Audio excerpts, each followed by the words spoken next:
Hello everyone and welcome to today's free English lesson. Today we will learn about 3 small but important words. Am, is, and are all forms of the verb to be. What does to be mean? To be means something exists or is true.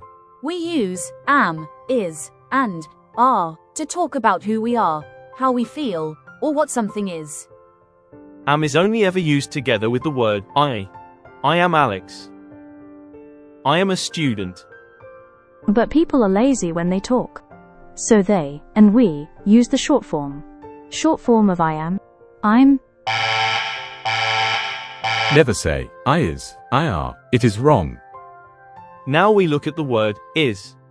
We use the word is together with the word he, and the word she, and the word it. We use the word is to refer to one person or one thing. This is Joe. He is my brother. This is Yvonne. She is a journalist. It is sunny today. Now we look at the word are.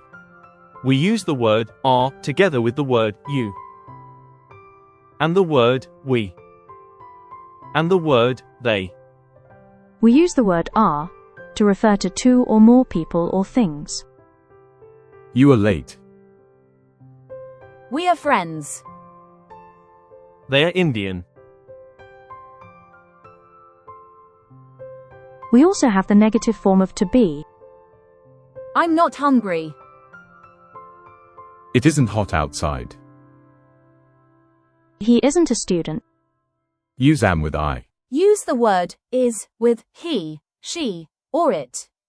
Use the word are with you, we, or they.